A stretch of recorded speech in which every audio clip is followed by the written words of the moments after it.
And welcome, everybody, back into the WECT Digital Studio. I'm John Evans, along with First Alert meteorologist Eric Davis, giving you an update on where things stand tonight with the conditions well below freezing is what the forecast is calling for this evening. And so hopefully we will have plenty of information here for you.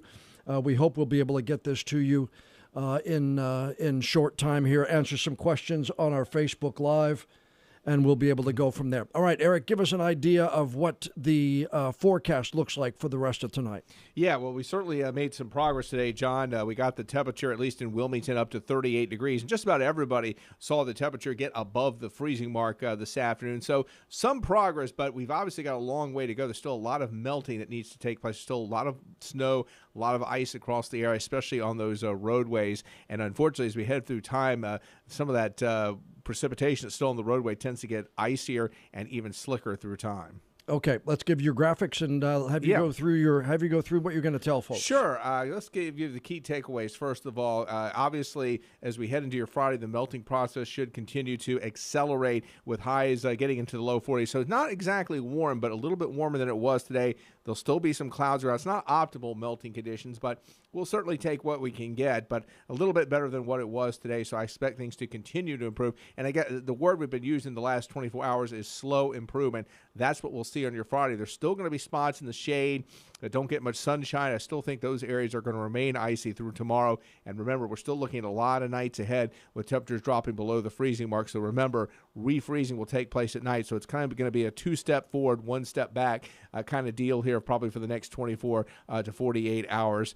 So travel will continue to be messy. It'll continue to get better, but it's certainly not going to be smooth probably at least until the weekend. And again, above freezing temperatures are in the forecast next week, and we do finally foresee a real warming trend as we head into next week. Some records. Obviously, we set some record snowfall. This is at ILM. We're talking about daily snowfall records, 1.5 inches officially on the 21st. And, of course, yesterday we picked up 1.1 inches of snow. Interestingly, yesterday we never got above the freezing mark. That's why conditions really didn't improve much yesterday. And this morning we actually dropped down to 18 degrees, only missing a record by 1 degree. So our timeline here, just to show you, remember the green is good generally, the red is bad likely. We are seeing temperatures below 32 degrees again tonight and tomorrow morning, and again Saturday morning and Sunday morning. So again, there'll be less and less icy spots each day, but keep in mind each morning temperatures dropping below the freezing mark. Wind chill values still dipping into the teens tonight, not as bad as single digits as what we saw, but another night to bring the pets inside, another night to check on anybody who doesn't have a proper heating source. And we have had a couple of sprinkles and sleet pellets skirting along the coast here in the last hour or two. It's not going to really make the weather situation any worse or the travel situation any worse than it already is. But notice we do have likely slick travel right on through Saturday morning, and there'll be some snowpack around. I think by Saturday, I think that's the day where we'll really start to turn the corner.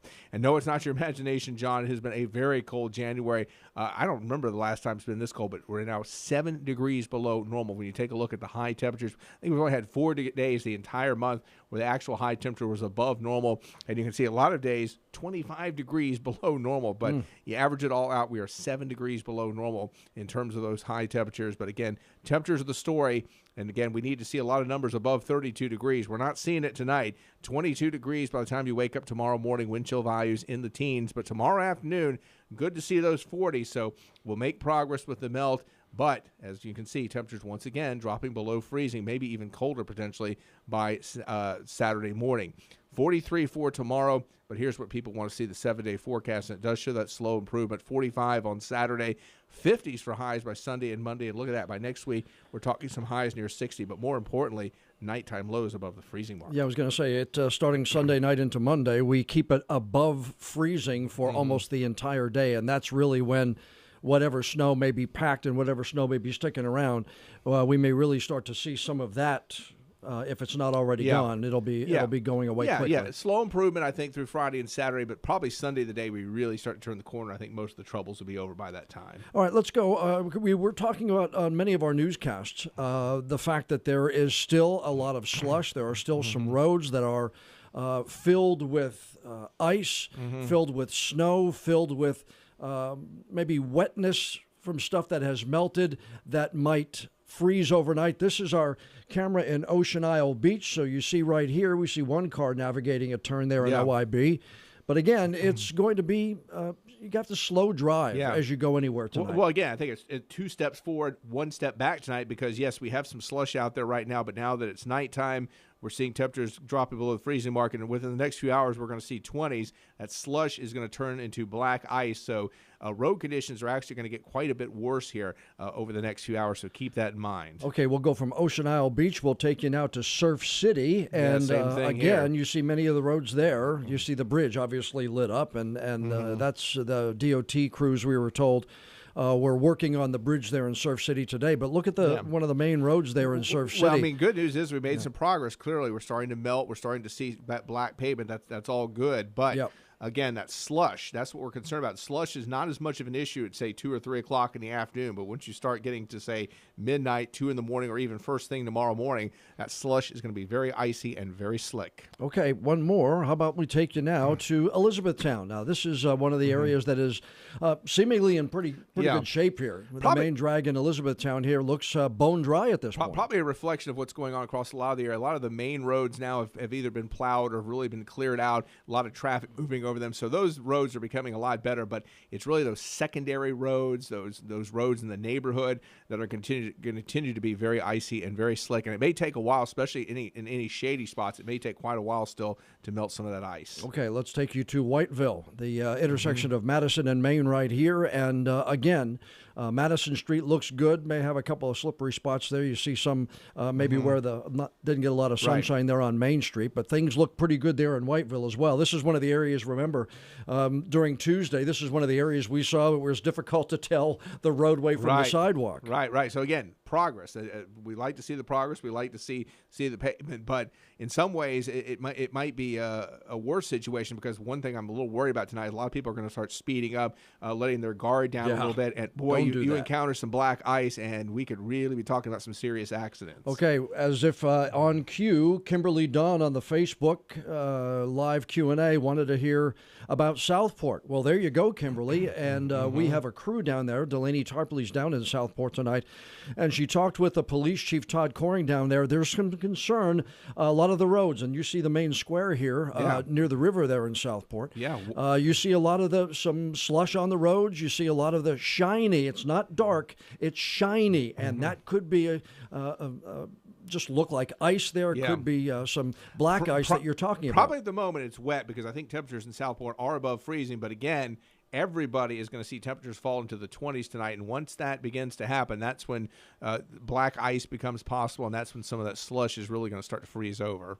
And again, tomorrow we see more hours above freezing than we did today, right? Yeah, exactly. So the improvement will continue tomorrow. Again, 2 steps forward, 1 step back. But again, yes, I think we will see a lot of improvement tomorrow. Probably most of the roads will be in pretty good shape, maybe even by tomorrow afternoon. But I still think we're going to have, especially in those shady spots, those icy spots are going to remain, and we're probably going to have to contend with this again on Saturday and possibly even Sunday morning as well. Okay, and saw a question here on the Facebook Live Q&A talking about the DOT and secondary roads.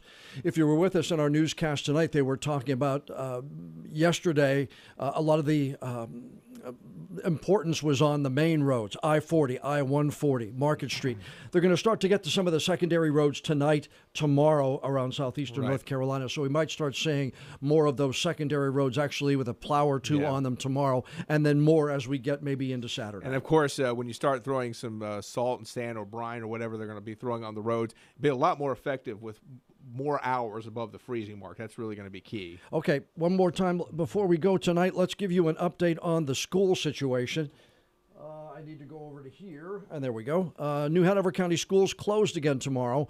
Bladen County Schools also closed tomorrow. There are several school systems in the area on remote learning on Friday. Brunswick County Schools remote learning, Pender County Schools remote learning, Columbus County and Whiteville City Schools also under remote learning for Friday. Give me 1 second. And we'll go over to the colleges and universities. UNCW is closed tomorrow along with Brunswick Community College. Cape Fear Community College and Southeastern Community College are in remote learning. The reason there's nothing there by Bladen Community College it's posted on their website, they're back to normal operating hours tomorrow. So they're back and they're trying to get back to normal up there in Bladen County. So most of the schools, remote learning, several that are still closed tomorrow, New Hanover County among them and UNCW among them. But school systems trying to get back, at least Bladen Community College trying to get back to normal. Yeah, it is going to be tough for tomorrow, but it's probably honestly going to be Monday before things really, really get back to totally normal as far as the schools go. Okay, one more time. Let's take a look at your forecast. Tomorrow, we're going to see another chilly day and another chilly overnight into Saturday, right? Notice the lows staying well below the freezing mark. So, yes, again, 2 step forward. You get a lot of melting during the day, but then at nighttime, some of the slush is going to refreeze. That the water that doesn't evaporate, that's going to refreeze. So more icy spots. I do think the icy spots will become more scattered in nature. And again, the fear is, a lot of people are going to start driving faster now, letting down their guard. And especially at nighttime, boy, that black ice can really sneak up on you, and you hit that full speed, and you can just imagine you could have some pretty bad accidents here the next couple of nights. Okay, one other question here. Tara Murphy, Duplin County Schools. Tara, have not heard about Duplin County Schools. We do have a running update. If you go to WECT.com or go to our news app, we have an update on governments. We have an update on any other organizations and other school systems in the area. So if we have gotten an update on Duplin County Schools, it would be in that story where it says school systems make plans for schedules based on the winter storm. So I would head to WECT.com or our news app. Highway 211 in Bladenboro asks Alice, Highway 211, that's a pretty well-traveled road, Alice. I would imagine if it hasn't gotten a lot of attention, it might tomorrow from the DOT. Again, especially tonight, you want to probably stay off the roads. Tomorrow, first thing tomorrow morning, it's going to be below freezing. But again, if you take your time, you and I and several others here at the TV station have had to go home late at night the last couple of nights. And if you take your time, usually you're going to be okay. Yeah, you might only be going 15 miles an hour, maybe 20 at max out on those roads. But you just if you see a car, you've got to stay a long way away from it. Really long following distances is going to be key too. Okay, George, you're asking about MLK on the 23rd. MLK is open again. They opened Martin Luther King Jr. Parkway in Wilmington earlier this afternoon, so that is open once again.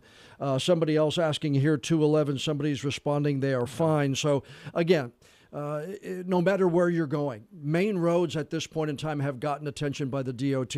Secondary roads will likely, if they haven't, will get it, and things should be improving as we get closer to the weekend. That's going to do it for this quicker version of this Facebook Live Q&A. We appreciate you joining us. Eric and I will be back on WECT News at 10 tonight on Fox Wilmington, and then we'll be with Francis Weller tonight on WECT News at 11. Delaney Tarpley out, keeping an eye out on the roads. Daniela Hankey will have an update on the roads and road closures tonight at both 10 and 11. Please stay safe, stay warm, and we will see you tonight starting at 10 o'clock.